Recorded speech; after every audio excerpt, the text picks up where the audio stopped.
Hey guys, Lady Liberty Stacker here. It is Monday, July 23rd, 2018. I almost said 2017. Anyway, what you're looking at is the remnants or leftovers from the jewelry jar that I unboxed probably back in early May. And it was either the end of April or early May. And I've listed a few things. Of course, they haven't sold. Don't really know that much about costume jewelry, but this is what's left of that jewelry jar right there. I'll probably redonate the vase right back to thrift store. But what was left over that I didn't want to lose separately were these various bangles, bracelets. This one has some really cool, looks like Mexican symbols, and it's either Bakelite or some sort of plastic, I'm not sure. This one's beaded. This one's another pretty blue, really pretty blue bracelet, gold, gray, bamboo, but it's probably plastic. Two metallic ones, and then an elastic one with plastic long beads. And then this one clamps. It's really cool. It's not silver or gold, but it's pretty neat. It comes apart like so, really nice. And then I have a fully functional belt buckle. It's not silver. And a silver tone Chico's watch. I don't know if it works. I'm assuming it does if the battery's replaced, but I'm not going to really fool with it. Then we have a cheap plastic beaded necklace here, some pins, some nickel-free earrings, which I did have a friend once that was allergic to nickel and earrings, so that's kind of neat.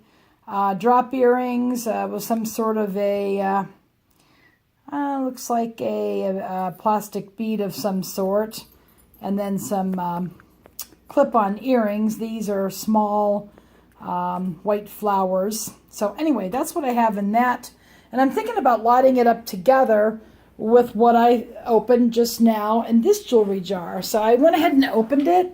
The tape is a little bit too long and my camera cut off. I'm going to have to go through my pictures and eliminate all my old stuff.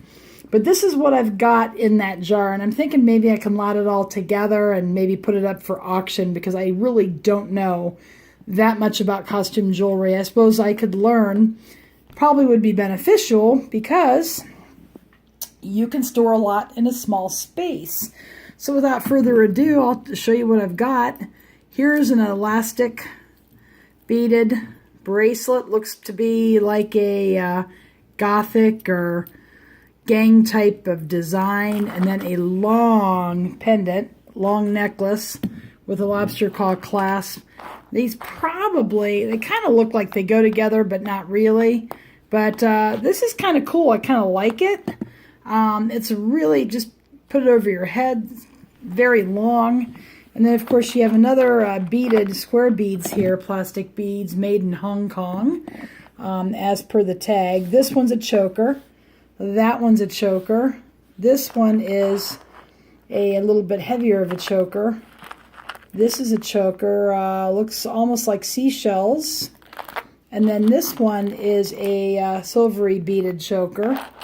And then we have a variety of bracelets. These are all metal.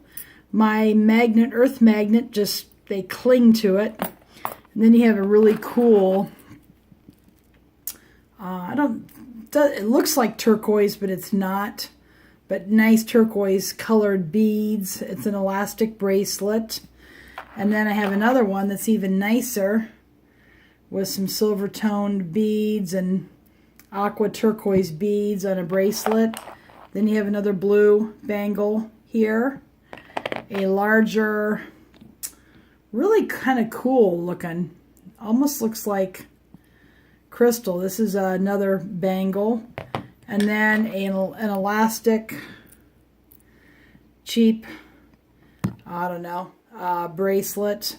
So those are all the bracelets. These are the chokers, the long necklace, the long costume jewelry necklace. And then over here we have a, looks like a charm of some sort. Now, I don't know if it's silver or not. I couldn't see any markings on it, but the metallic or the earth magnet did not pick it up. So that's kind of neat. That would make a great, go nice on a pendant. And then, of course, you have I think this might be pewter. This is, in my part of the country, they have a forging plant where they can forge pewter and things like that. And this one's called Wendell August. And let me see if we can see what that says. Can't see it. Probably need to look at it on the loop. But I think it's cool. It's a keychain, and the earth magnet just picks this up. That's metal. That might be pewter, but that is really cool. It says, actually, I think it said handmade now that I'm thinking about it. So that's that. That's kind of neat. These are Monet clip-on earrings. They're really attractive. You could probably use them even if you have pierced ears. Those are really nice. And then here's a nice brooch. It's not missing any of its jewels. It didn't have any markings per se. But I thought that was a nice brooch. Maybe possibly a vintage brooch. And then we have and this is metal because the earth magnet just picked it up. But I'm not sure what this material is. It looks like a peacock colored leaf brooch. That part is metal, but that is really cool. So we have that. And then we have an ornament, Longaberger Century. The company has gone out of business, I believe. That's an ornament. Haven't really done any research on it, looked it up. I don't know if it has any value or not. It is just a cheap aluminum, I think, ornament. And then this is a metal necklace, but on it, on the back, I thought it was kind of interesting. It says Reed and Barton Damascene or something. I'm not sure, but that was kind of neat. Reed and Barton's known for silver plating and silver plated or silver stemware and pieces. And then we have a handmade pair of earrings, actually made from seashells, and these are a screw-on actually. Don't think the earth magnet did not pick these up either. But thought they were interesting. So these are all the earrings and pins. Then over here you have a little collection of pins. These are angel pins of various kinds.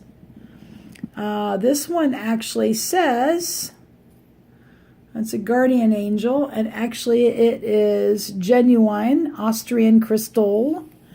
And then that one is metallic on the angel's crown. And because the magnet picks it right up, but there's some more angels here. So a bunch of angel pins. Thought that was kind of neat. And a bunch of miscellaneous pins over here. So anyway, guys, what do you think? Think I should lot this all together with that over there? I could make a huge lot, put it up for auction, and have a starting price of, I don't know. I mean, this stuff, if you add it up together, I mean, I could start it off at $40 or something like that, or $50, and see what happens. I don't know. See what you guys think. And any jewelry experts out there, please enlighten me and put some comments down in the comment section and give me a thumb up if you like. And appreciate you watching, and go make it a great day.